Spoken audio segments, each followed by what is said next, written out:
What's going on, everybody? Welcome back to Wax Packs and Warning Tracks. Cody with you, and joining me going forward here, it's going to be Bubba.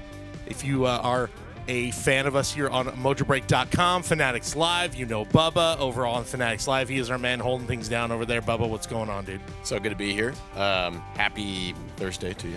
Yeah, Thursday, or we'll be releasing these on Friday, but we're going to take them behind the veil, take them behind the scenes, and let them know. Yeah, so every week on Fridays, you are going to get a new episode of Wax Packs and Warning Tracks. We did this podcast a couple of years ago, had a lot of fun with it. Happy to be doing it once again, going way more in-depth on baseball. That's our thing. That's our bread and butter. So it'll be whatever the hot topic is in baseball that week, also diving into some minor leaguers, and, of course, our big ending segment we do, the Taxi Squad, a little buy, sell, or hold every single week, but giving you a little more in-depth discussion on the baseball card market and the players sort of fueling it. And it's a great week to start because we have a pretty cool one. Yeah, it's pretty cool one. I think it just kind of worked out perfectly, fell right into our lap, that the biggest discussion in baseball this week and the biggest game in baseball this week was between two of the hottest young pitchers in all of baseball. And I already know, maybe longtime listeners of the podcast, and I already know, like, if Doug and Dan are listening, they're like, Cody, once again with your year of the pitcher BS. You're always talking about the year of the pitcher. And you know what? I was proven right last year. Paul Skenes took the hobby by storm, took baseball by storm, and then took the I think it's a pitcher coming up and doing incredible things. I think there is something about when a pitcher comes up and takes the baseball season by storm. It's so much. It feels more like an event more than when a hitter does it, because it is every 5 days. It's the closest thing we have to, like, it is an event style moment for baseball, where other sports have these days off in between, where baseball is an everyday, day in, day out sport, but having those days in between where you sort of miss that pitcher makes it special. So I think it does. Pitchers can take over the sport more than I think even a hitter can sometimes, or at least the storyline of that. But to see that happen in the hobby was really special last year, and to now see it happening again with Jacob Misiorowski is pretty wild, right? Wild. Out of nowhere, small D1, Crowder College, Neosho, Missouri. Shout out Aaron Ashby. Shout out Aaron Ashby. Shout out Neosho. Shout out Neosho. How about the Brewers just finding this Crowder College and just churning out starters? Incredible. It's the Brewers in general, like, and we'll get into it a little, but, like, I think I said this on an episode. If you're going in a PYT right now in Bowman, just pick the Brewers. Just take them. Just take them, because even, it was easy in some of these recent ones with Jesus Mate, now Luis Pena, who might even be starting to eclipse him, which is pretty nuts. But the developmental staff for that team is really impressive. And you're seeing it right now with Misiorowski. Yeah, we've seen development all throughout the last decade too. Corbin Burns, Freddie Peralta, guys coming out. Yeah, Churio, big fastball throwers too. Guys that can mix it up. I know Misiorowski kind of came up as perhaps a high leverage reliever guy, as he got drafted. And shoot, man, I think he threw the fastest pitch in the minor leagues and the majors, clocked at like 102.2 or something like that this year. So you gotta put that on display, right? You got to see what that looks like over 4, 5, 6 innings. Shout out the Brewers. They're finding talent. They're getting it done.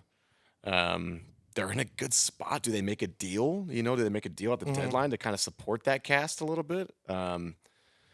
But man, really good things looking up for the Brewers and Jacob Misiorowski. Got to get it right, Misiorowski, right?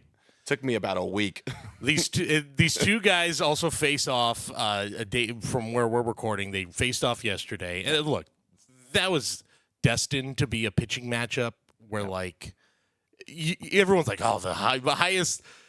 Most hype pitching matchup of the week. And, of course, Skenes gave up 4 runs. It was actually one of his – he had one bad inning. I don't want to make it sound like he was terrible. He had one bad inning, and then the Pirates decided, let's just take him out early. And I think he only went – I don't even think he went a full 5 in that game. Not his best outing. Still hitting, though, 100 miles per hour. I think they showed that since, like, the beginning of 2010 – I was watching a little bit of the broadcast – that it was the 4th game where both starters threw 100 miles per hour, which is nuts. Which is first of all, how that hasn't happened more is weird. You'd think it'd be more, yeah. Right. And I guess, you have to throw in the qualifier that it's a starter. It's both starters have to do it. Sure. But even still, with the amount of pitchers today who can hit 100 like nothing, it's a little shocking that it was only the fourth time that's happened. And for it to be these two guys who are going to be potentially, I don't want to get ahead of myself with Misiorowski. I feel more confident about Skenes, and we'll get into that and how that reflects into their markets here. But for it to be these two young guys is just really, really good for the game, and really, really good because they're also two guys on NL Central teams. Like, I was locked into Brewers Pirates on a Wednesday morning. That's good for baseball. Yeah, incredible. Yeah, I mean, especially for that division too. A bunch of huge young stars. I mean, you're looking over at the Reds as well. You got a guy like Andrew Abbott. I think he's got a 7-1 record or something like that. I mean, how about Chase Burns the other day? Chase Burns. What a start for him. Struck out the first two sides. Yeah. Struck out 5 in a row to start the game, including Aaron Judge, including Aaron. Yes. Yeah. So, guys, NLC, they're putting everyone on notice right now. Yeah, absolutely. And again, we're talking to these high-end pitchers, these exciting young pitchers, and for investing purposes for cards, it's pitching. It's always going to be a little scarier to make that big push, make that big investment in pitching. It also, I think, probably means it's a good time to sell. And I have to point this out, speaking of selling, because I'll put it up on the screen for those watching at home. This comes via Card Ladder, via their sales data. Take a look at the top 5 sales for Jacob Misiorowski. And now I think I put it on our notes that the 4 of the 5 numbered to 5 Reds sold. I think that's all 5 of the numbered to 5 Reds from 2022 Bowman draft have all now sold since June 21st. Incredible. Now, wow. And what's crazy is about it, I was going to go deeper into this of like, are these different guys? Is this all the same guy? It seemed a little fishy. How about all these different grading companies, though? That's the thing. They're all a lot of different. There's a couple different grading companies there. There's some PSAs. There's some SGCs. They're all different sellers.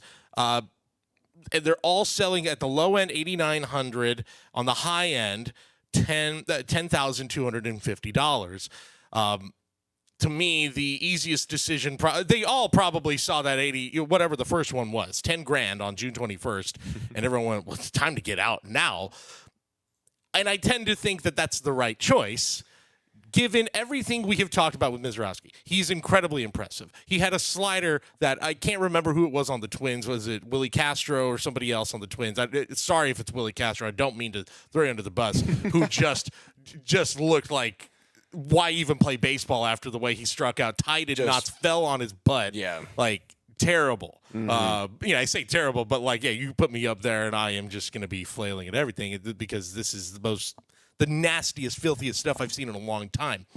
But it's also the type of nasty, filthy stuff that plays really, really well at the back end of a bullpen. And that's something I think the Brewers were looking at. I hope that his future is as a starter, but we have also heard concerns about the walk rate. He did cut it in half in the minor leagues. Yes. This season, that was a big concern, though.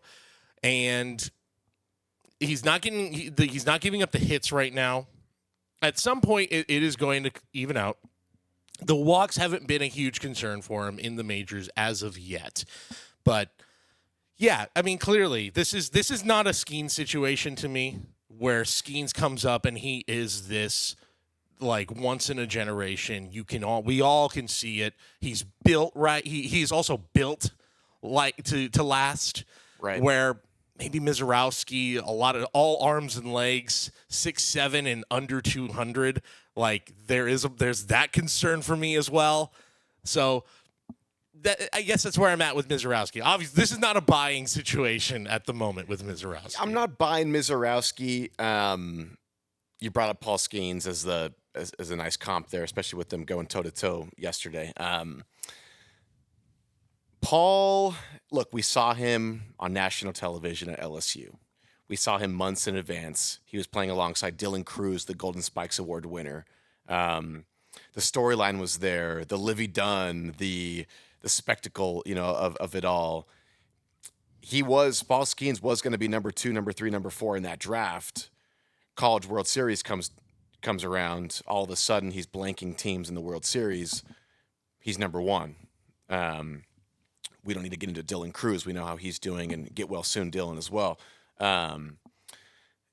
So Misiorowski coming out of Crowder College. Shout out Neosho once again. But are you dealt a tough hand? Do you consider it a tough hand, or is it Paul was always going to have that hype? You bring up the physicality as well, the physique of the two. Yeah, Paul looks like more of like a bona fide starting pitcher. It's going to give you 7 innings to start for 15, 20 years. I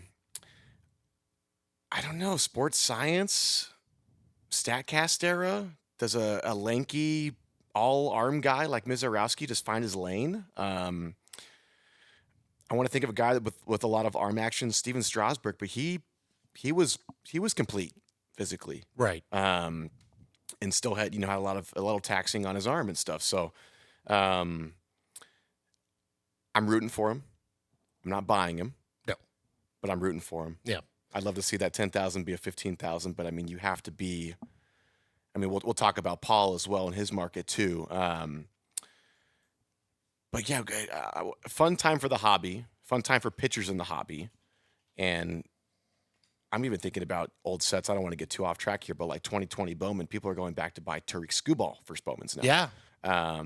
So pitchers are alive and well in the hobby right now. Yeah, 2020, which it needed more help. Yeah, with Bobby Witt and then Robert Pawson going down. Right, so it need a little Scooby. Right, so Scooby doing Joe that. Ryan as well. That's right, Joe Ryan, Tampa Bay Joe Ryan. Yeah. So there's a lot of pitching. If you are into getting the pitching, and again, I think that's if I know these young guys are the exciting part, but yeah, looking deeper, diving deep into past years. Seeing if you can get, I mean, I'm sure Scooball's prices now have skyrocketed and Bowman stuff, but there was a moment where, and maybe that's also these, rising tides and lifting all these pitcher prices where we're like, maybe we've been valuing some of these guys for the last few years. I really want Misiorowski to work out from the starting perspective. And I think if there is any team that can do it, it is this Brewers team that has been really good about taking their time with these guys, of really building up their strength over time. And we've seen it. I mean, there's so many success stories of guys who were not as highly touted. You mentioned Corbin Burns. Yeah, Tobias Myers last year. How about Tobias Myers had a great year? Yeah. Right. They have these guys who just, and they find guys too that are maybe I don't want to say off the scrap heap, but you know what I mean. Sure. Like guys who they take, like Eric Lauer was giving them good innings for the last few years. That's the stuff they do with the Brewers. So I do trust them, but again, I don't think we're in the Skenes era. I think to me, having all this discussion about Misiorowski and wow, this is incredible, this is so fun, it also really puts in perspective of what Paul Skenes has been doing over the last 2 years. Yeah. To a certain extent, there's a part of me that's like, are we almost underrating how good he's been the last couple of years, especially because the Pirates aren't getting him wins. Like the record isn't good, which throw that record out the window. I don't care. I think he's now 4-7. Who cares? Yeah. He has the best ERA in baseball since 2024.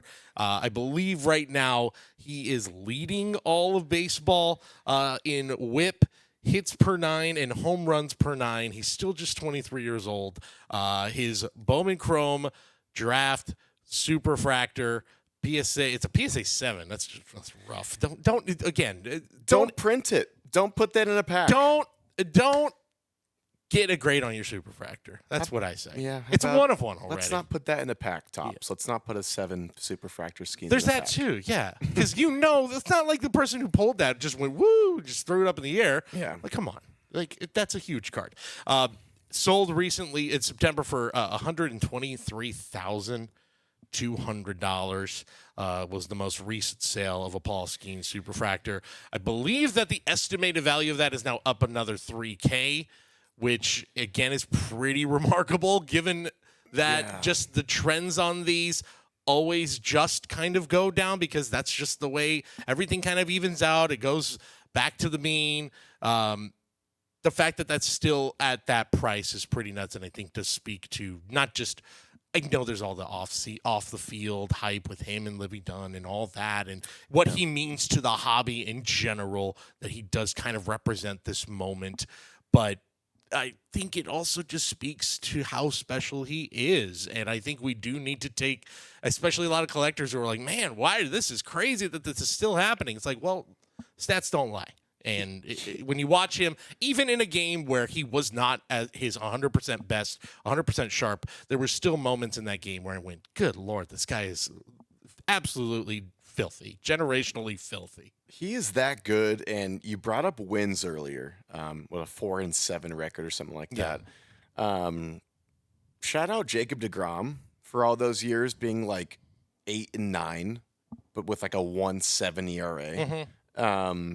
Undisputed best pitcher in baseball during those years. His peak was insane. It's a Kershaw from the right side from the right side, and I don't know if we want to go down a Paul Skenes getting traded route, but what would that do to a card market?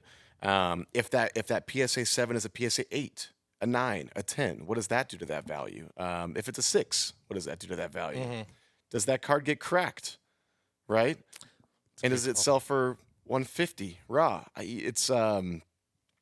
He's controlling his own destiny. I think he's going to be incredible for a long time. I'm a huge Skenes fan. Card market wise, the fact that you mentioned it did go up about $3,000, recently. It's nuts. Why not? He's proven us right. He's proven the early investors right. People spent a lot of money on his cards, early on, and he's still doing it. We're going to knock on wood that the health is intact, and I love the off-the-field stuff that's working for him. I think Fanatics and Topps are doing a great job promoting him and his extracurriculars, if you will. And I'm all in. I'm all in, and I'm buying Skenes, by the way, too. I am buying Skenes right now. I'm looking forward to the first Cy Young. I'm looking forward to a trade. Sorry, Pirates fans. I'm not saying it's happening this year, but I'm looking forward to. I'll put it this way. I'm looking forward to Paul Skenes being in a position to win some games, some meaningful games, have some MVP consideration. I want to see another pitcher MVP. Shout out Kershaw 2014, and Justin Verlander as well, just a few years prior. I'm looking forward to that. And I think that's really going to do wonders for the card market. I know it seems like a crazy peak right now, over $130,000, right, for a 7. Why not? That's why. Well, why not? I think you're looking at his first Bowman. I'm trying to look up some of his autos, recent auto sales. Even a first Bowman base looks like a PSA 10. And there we go. PSA 10, $1,288 right now for a PSA 10. That's just the base auto of Paul Skenes. And again, that's if you want to make that an investment in a pitcher. I mean, no better pitcher to do it than Paul Skenes. I do think, though, the thing to keep in mind is, again, there's a lot of excitement for pitching market. You've seen it with two guys. These guys, especially Skenes, are unicorns. This is not the way pitching markets go for the hobby. It's fun. It's exciting that it's happening. Yes, don't get used to it, people. Yeah. Do not get used to this. 2 years in a row is wild. The fact that we were kind of like thinking, oh, it might. I was saying at the beginning of the year, we're going to have it again. Roki Sasaki's going to be the guy. And the fact that he looks like potentially out for the year right now, that it's still, somebody still filled that void is pretty nuts. Don't see it happening 3 years in a row, but it is fun to ride this wave. Does someone catch up to the 102.5 mile per hour fastball over the next week? And that's a $5,000 red refractor. No, there's no way. There's no way. Yeah, takes a bump. Like, oh well, if the other guys can do this, then but think about it. $5,000 for a red refractor. Yeah, for a guy with 2 starts. It's nuts. It's really nuts. That'd still be great. It's still great. But we just saw 10,000. 10,000 for all 5 of them. So I would say while we are celebrating the pitcher market, we also have to be, I think, wary of how volatile it can be as well. Oh, yeah. They do only throw every 5 days. Yeah. And you have one little blip on your record. That's a 5-day blip right there. Jacob Wilson goes over 4 with 4 Ks. He hits a home run the next day, whatever, So yeah, exactly. Much safer. By the way, I just had to look it up right now. 2008 Topps update. Clayton Kershaw Chrome Refractor. 4,600 sold on June 20th. So how dare you people? Come on. This is where you have to put everything in perspective. Absolutely. Where that is the pitcher of a generation. Yep. Take your money. Take your 10K. Man. Yeah. I mean, it's a non-auto. I'll throw that out there. It's a non-auto, but regardless, that's the best pitcher of his generation. That's, Cy Youngs aplenty. Sure. So, that something to always consider. Look back at these pitchers of a generation, what they're selling for, and then you're like, man, and then Skenes, and I know cards were different back then, and first Bowmans and all that.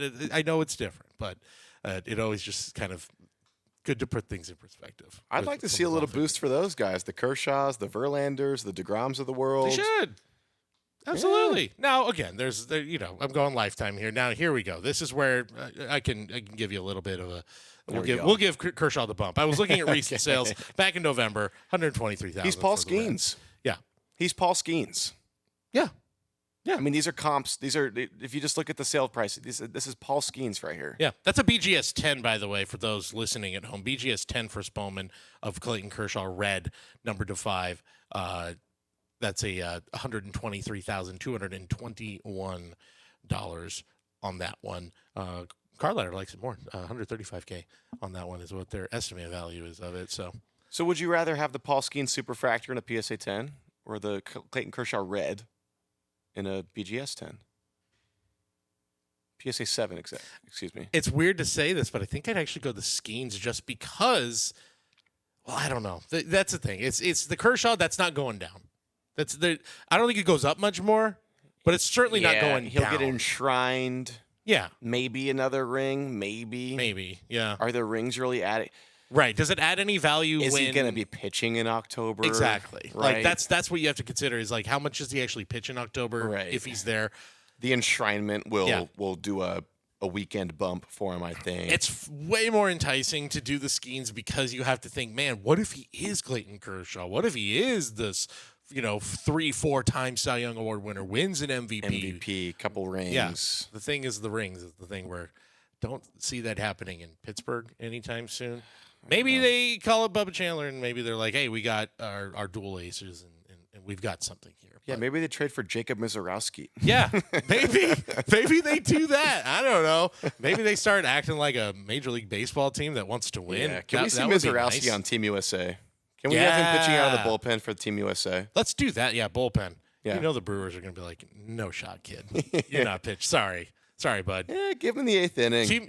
Man. Going Paul Skenes let Kirby Yates come out or Michael Kopech come out for this. Paul Skenes for 5 and then Misiorowski followed right after him. Yeah. That would be so sweet. And just Kirby Yates on 88 mile an hour. Yeah. Yeah. To just completely screw everybody up. That'd be fun. Yeah. Bobby Witt, by the way, just today announced he's going to be on Team USA. So, my man. World Baseball Classic. It's my favorite thing. Hobby Witt Jr. right there. There you go. Hobby Witt Jr.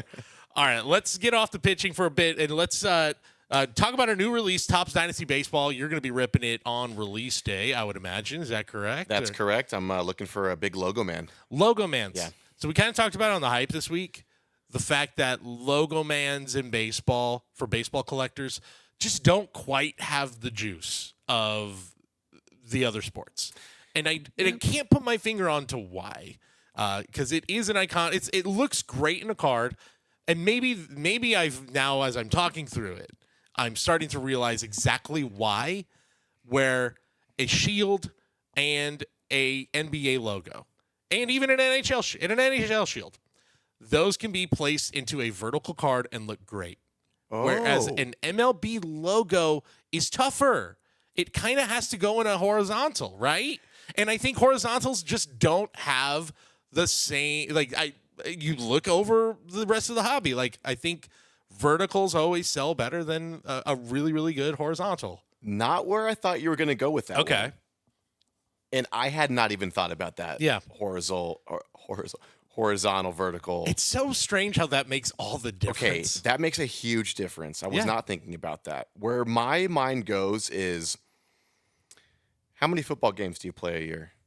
That's true. How many baseball games do you play a year? A lot more than that. And then everywhere in between, right? Hockey, basketball. Right. So the scarcity of the logo man, the actual logo man, much greater in NFL. Mm-hmm. Now, why do I feel like there are the same amount of logo man products for baseball that there are football, though? It's not like because there are so many more logo men patches that we're getting so many more logo men in baseball. I do feel like they are few and far between. You got to wait for a dynasty. You got to wait for a transcendent. But that's where my mind goes in terms of scarcity. There are just fewer Shields. There are just fewer. That's true. Even logo men for baseball. Jerry West out there. There are half the amount of Jerry West out there than they are.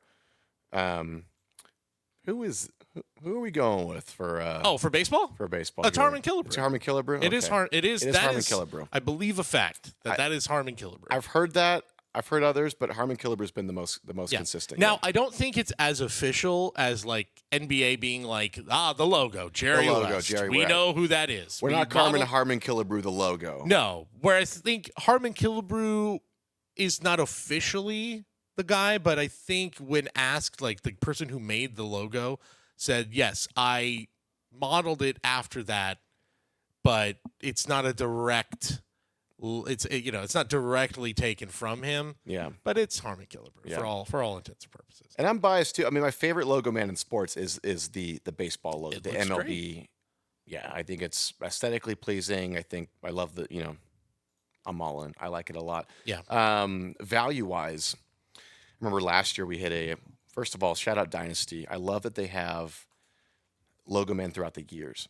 So we've seen in some Panini products, you'll get like a modern logo man on a legendary historic player. It's like, he didn't wear that. In baseball, though, I remember last year we pulled a Chipper Jones logo man, and it was like the threaded, embroidered logo man in the card. And it was like, this was the real deal. And then we got a Mike Trout, and it was like the kind of plasticky logo man. So shout out MLB and Fanatics, whoever's sourcing those relics. Awesome. You're doing the right thing, doing a good job. But yeah, they do lack. They do lag a little bit in the overall sports market when it comes to like the creme de la creme of a player's card. You want that one of one logo man auto. Is there a better card in baseball? Like a modern card? I mean, to me, it's Rookie always debut patch auto. That's I guess, the thing is that the debut patch is probably it's people are going to want that more because there is the scarcity. That's the only time they ever wore that was that one time. Has the hologram on the back. Right. Looks great. It looks good in a card. Like the first time I saw that design, I went, here it is. This is vertical. Right. It's vertical. Yep. It's baseball's. It looks like an NT or a flawless card.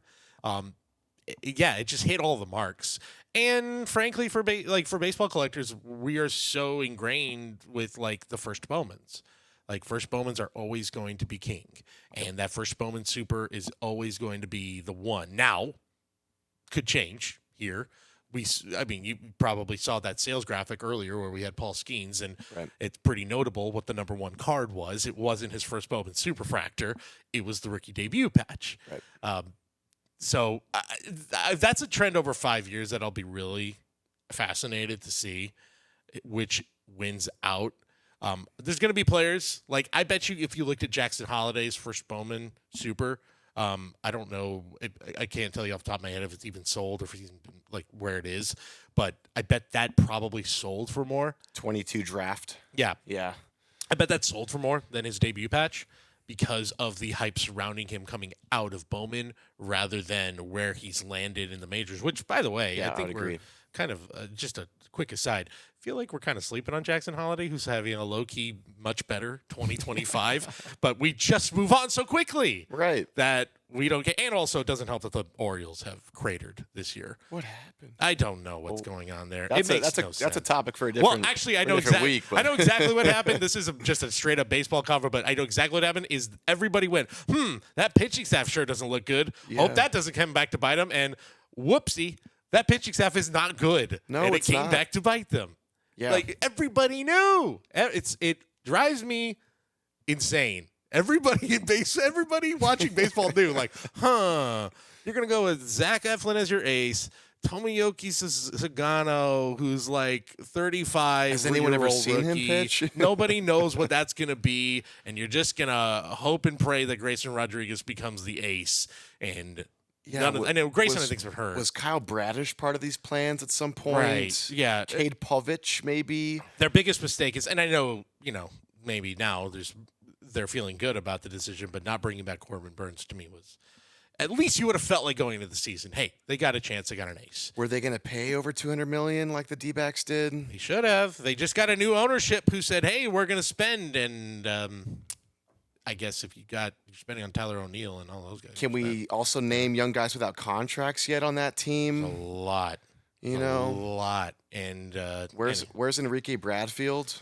That's a team that has been such a favorite for us, and every year we're like, just get the Orioles because they're gonna have one guy pop off because they just do. And just you know what? them.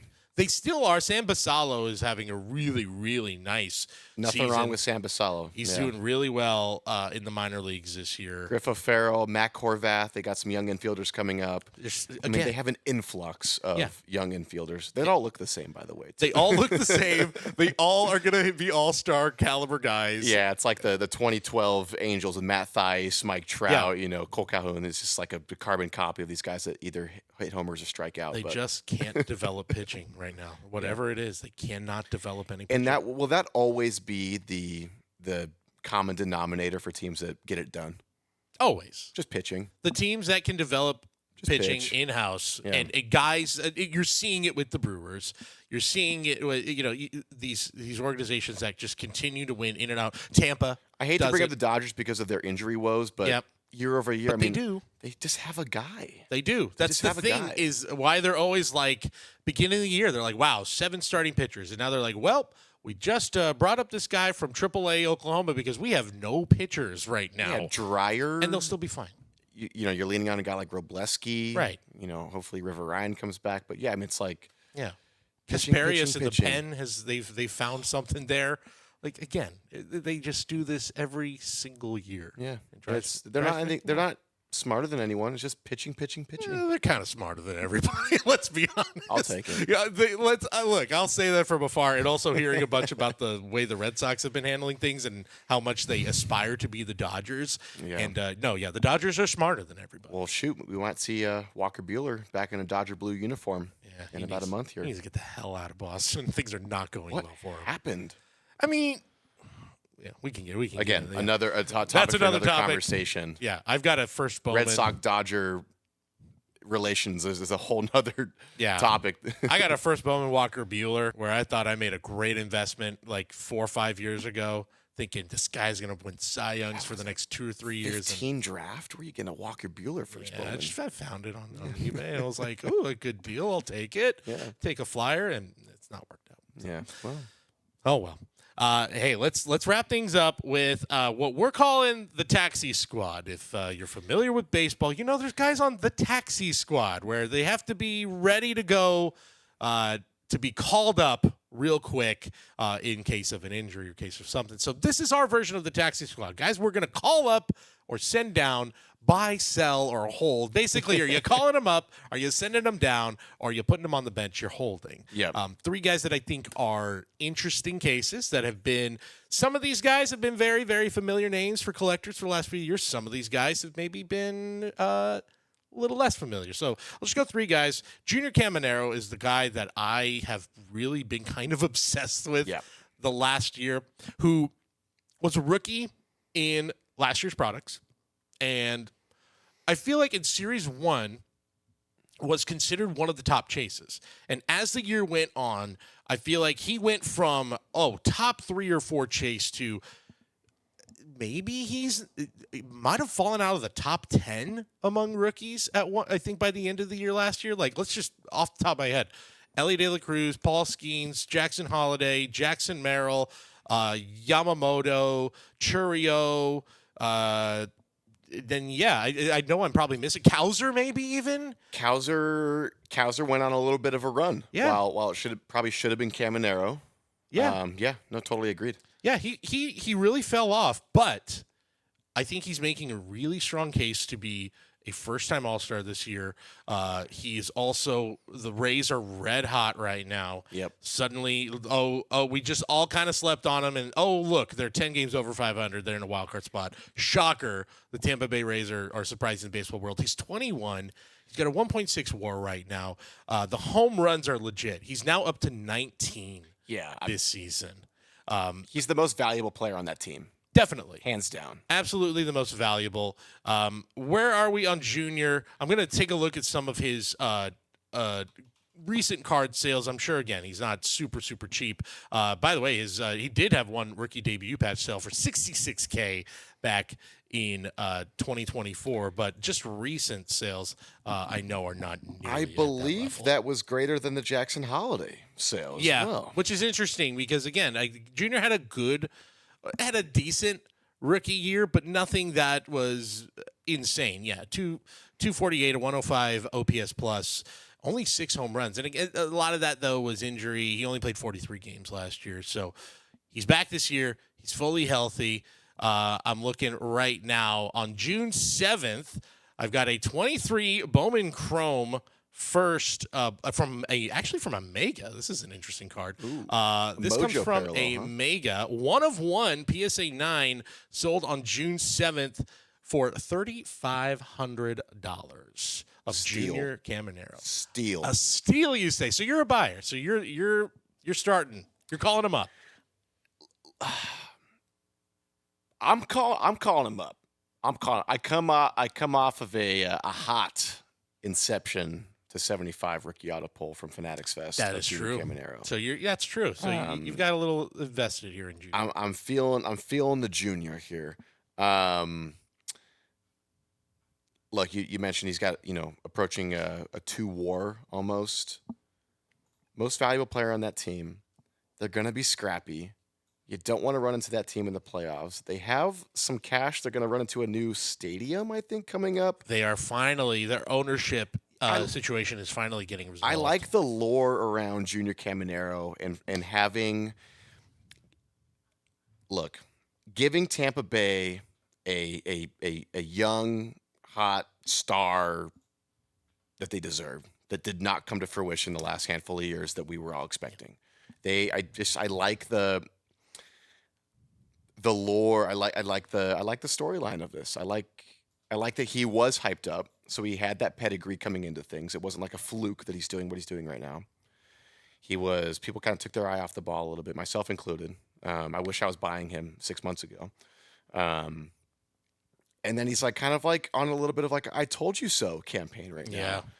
Especially amidst all the hype around some other prospects too, and young rookies. And a lot of these home runs are these are grown man home runs that he's hitting. So he's barreling it. He's a dog. He's a bona fide dog. The power's legit.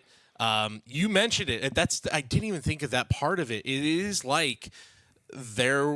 they were supposed to have this superstar infielder, golden boy, he who shall not be named, and in classic Rays fashion, where they thought, well, that one didn't work out. The one time they made a big investment and it didn't work, lo and behold, the real star was sitting right there with Junior. I'm going to throw this out. This is kind of a baseline to me. His first Bowman, this sold on May 31st, first Bowman base Chrome Prospect Auto PSA 10 sold for $350. So that's the baseline of where he's sitting right now, the low end of his first Bowman auto stuff, which $350 for a Ray for that card. I don't know if I'm fully in on Junior, but especially given some of the history of Ray's prospects in the last, and again, I'm not going to throw anything at him. That's not his fault. But man, I like the player a lot. Mm-hmm. That's what I will say about Junior, is I really like him.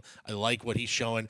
And at just 21 years old, if he's on any other franchise at 21 years old doing what he's doing, his prices are higher than that. Yeah. I fully believe that. It's the Rays, unfortunately. Look at a guy like Anthony Volpe. Yep. Yeah, exactly. Where I bet you Volpe is probably in the same range, and it's not nearly producing at the level he is. Maybe the whole, you're right, it's a good call, the ownership stuff being resolved. They may be finally getting a downtown Tampa ballpark. Maybe does give them that boost they finally need. And the Rays in general for collectors, a long-term boost. Because short-term, they're fine. They've been selling well in breaks the last few years because they're just always going to have a guy. So maybe that's the long-term boost. And to wrap up to I'm buying, I like the prospect of, again, the storyline for the franchise. Also, is he a guy that gets a contract? We all know what big contracts do to card value in the immediate. And then an all-star nod. Yeah. Can go a long way keep a close eye at the next few months of the resolution of, again, said former number one prospect. Sure. Things are happening right now about his future just in life, and it may also kind of illuminate what's going to happen with that contract. As money gets freed up. Right. Sure. Do they then say, let's just shift, and this is our guy now? Because they're on the hook. Yeah. Right, as far as we know, that's the thing. They're on the hook. It's kind of been holding them back the last few years. $182 million. Yeah, exactly. Yeesh. What if I told you that the next guy I'm going to talk about currently has a 3.1 WAR, has 16 homers, and plays for the World Series champions? And he's not who you're like, oh, it's like Freddie Freeman. No. Yeah. Well, that's Mookie Betts. No. Yeah. It's Andy Pages. It's my guy AP. I cannot believe how good Andy Pages is right now. I just quickly over the stats. First of all, it's his second year in the league. He had a good rookie. He had a solid rookie year. He came up hot. He came up. I think he hit like 350 his first week. We were like, amazing. Here's our next Andre Ethier, Matt Kemp. He's slowly settling into that Andre Ethier role where he's not going to be your top four hitter. He might come out of that 5-hole, that 7 spot. He's going to hit 270, 280. He's going to put 22, 25 over the fence. The Dodgers are going to win 100 games every year, and he's going to have that 4-5 WAR. These are building blocks. These are franchise building blocks. Andy Pages could be a 4-5 WAR consistent. We're talking Christian Yelich right now. We're talking Christian Yelich. We're talking. That's a good comp. Yeah, it's an interesting comp from the right side of the batter's box. I'm not talking 2020, 2021 MVP Christian Yelich, but neither were we when Yelich was a Marlin. So. Look, I like the trajectory. Can he sustain that? Maybe. Mm-hmm. Most don't. Andy Pages currently has the same WAR as Jose Ramirez. I am holding Pages. I do not think his market is strong enough to sell. It's definitely not strong enough to sell. But I am holding because he's also an all-star nod away, and in a ring where he's really hitting in the meat of that lineup, from being. I don't know, traded I'm trying to think of another comp. I don't want to give him quite Yelich comps because Yelich does well still. He does. And he has the accolades. Yeah. And he's consistent and he's low key now building up a resume where you're like, he's done this long enough. He's going to get some votes. Yes. 100%. There's going to be a conversation. I like the trajectory. I like a guy like Andy Pages to go be the shining star, the 2-3 hitter on an international team. In a World Baseball Classic or Olympics, and to get some praise there. We've seen guys on the Korean teams and Japanese teams that are now getting some limelight because they were on Fox playing against Team USA or against the DR. These guys are schooling these guys. So I'd like to see Paz get a little bit of limelight there too. He's going to be in the glitz and glam in LA for a long time, hopefully. knowing the Dodgers and how quick they move, is he a guy that just gets shipped off so that we can get a huge star at the deadline or something like that? I don't know. I mean, I'm holding him. I think he has established his value enough, and he's young enough where I feel like the Dodgers have to hold on to him. Like, I think he's to see what that looks like. Right. Yeah. I just don't see that. I think there's other pieces, especially within their minor leagues, where they could say, we can get rid of these guys. Baez has established himself enough that we can't let him go. This is to me, it's kind of an easy buy. It's kind of like a no-brainer buy. Really? Look at these prices. Oh, man. This is nuts to me. PSA 10, and I get it because he wasn't highly touted. And so where he starts from is a lot lower, but June 18th, number to 250, prospect first Bowman auto, PSA 10, $135. I'm sure I got to find some of his base stuff. There you go. Right here, 2020. This is just raw. First Bowman raw, 65. That to me is a buy. He's a very, very easy buy. The only thing about it is he's getting off to a later start, 24, and he's having his breakout year. Again, he's still 24. He's got a full major league career ahead of him. You'd be so lucky to have a breakout by 24, though. Oh, exactly. Yeah. Exactly. Right. I think, though, the way collectors look at this, though, they're like, if you haven't made it by 21, you're done. You're toast. We're already turning our backs on guys like Colson Montgomery, yes. right? It's like, give that guy another year, but yeah. he's in that age range now, and that's just how it is. Because there's a guy that's 18, 19, 20 years old that's doing the same, if not more, than these guys. If you can just be a little more patient with guys like him, with guys like, I'll throw, because I have to even it out with a giant. I'll throw Elliot Ramos for years was a guy who was like, he's a failed prospect. It's not going to happen. But like, he's quietly putting together a fantastic offensive season right now. Fantastic. And he's going to lead the team in homers. If you're just fine with like, hey, he's 23, he's like, he's 25. Paez is 24. Great defender. The bat's coming around. You put both of those together, you've got a potential, like a low-key superstar that they have developed in that system once again. Totally. That's the thing is, the last few years you could say the team is putting together these all-star rosters of guys from other teams, but the reason that the secret sauce is things like this, where guys like him who was, what was he? He was I believe an international signing. I would say, right? Yeah. That's a not very heralded international signing. He was not a De Paula. He was not a Zaire Hope. He wasn't one of those guys that are rushing. He was a guy that filled a void, in a need. He was hitting the ball well, and it lined up with an injury. He moves up, and the rest is history. There you go. So, all right, that's it for our Dodger talk for the week. So we have to keep it there. Last one.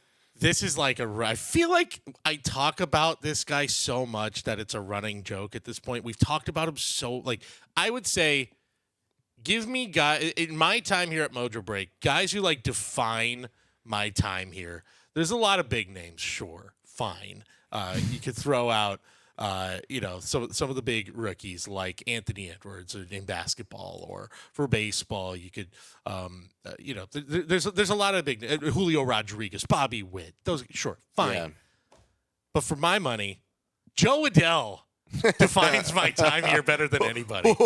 Whoa, Joe Adell, because he was at the peak of everything. People were going nuts for Joe Adell for baseball. Joe Adell was James Wood, Dylan Cruz. There was a time where there was a top prospect list. Number 1 was Vlad Guerrero Jr. Number 2 was Joe Adell. Number 3 was Fernando Tatis Jr. Yep. Those other two guys are doing fine. They're all stars. They're superstars. They're faces of the game. Joe Adell never really took off. Well, guess what? Well, until Joe Adell has 17 home runs right now through 73 games. He's got a 793 OPS. Almost 800 OPS. He's almost 800 OPS. Okay.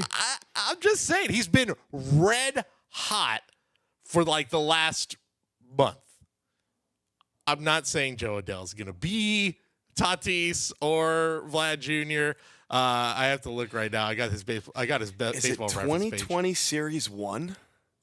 I believe so, yes. Are we thinking Juan Soto on the cover of this box here in a Nationals uniform? I'm just going to throw out these numbers in his last 23 games as of today. 10 homers, 658 slugging, and a 1.014 OPS. Mr. Joe Adell, over a month's time, essentially, has been one of the most valuable hitters in baseball over the last month. Good. That's good. Yeah, good for him. I don't know if I'm fully buying him. That's good for the Joe Adell stack I have in the corner of my closet. Yes. That is perfect. If you're like, finally, I can maybe liquidate this at least a little bit. I had at the time of pulling, it was about a $200 short print from Flagship before they did the Golden Mirror, before all that. Ooh, nice. Just an image variation, but the code on the bottom, it was like, this is the SSP. It's about $200. I think it's about $6. Well, I can tell you right now with full confidence. I need to look it up again. These are the best Joe Adell prices I've seen in a long time. Look at this price. Look at this sale for a PSA 10 orange first Bowman. Oh, I missed the train. $700 on June 12th. Oh, good for him. It's happening. It's 2020 all over again, folks. And shout out you if you held. The good way. If you held, Yeah. Amazing. Your patience, I commend you. If you held Joe Adell and you were waiting for this day, for the 10 homers over the last 23 games. It finally is happening. Playing alongside one of the greatest talents we've ever seen. Yeah, and taking his spot. Yeah. In center field. Yeah. He says, you can go over there. Yeah, sorry, Mike. I'm going to hit 10 jacks in 23 games. You got to move. Now, so his first Bowman Chrome base, PSA 10, $67 right now. Hard to really say he's a buy, obviously. Yeah, you can't buy. And Joe Adell was he who we're talking about, 24 years old? No, he's a little older. He's 26. Okay. So this is clearly a late bloomer. He's best case scenario for him is some of the. I'm trying to think of great late bloomers. I'm going in the Wayback Machine to a Phil Nevin. Had a nice MLB career, but never really took off till like 27, 28. Longtime Padre. Speaking of Padres, Brian Giles, bit of a late bloomer. Cool. Had a great career. There we go. Very good career. These guys are never going to be Hall of Famers. Yeah. But they maybe a couple All-Star appearances, have some great years, be these great names to these fans that, I remember so-and-so. I loved watching that guy. Phil Nevin, I believe, was at one point the manager of the Angels. So yes. Bring it all back around. Yeah. But that's the peak for these guys. I hope Joe Adell keeps this up.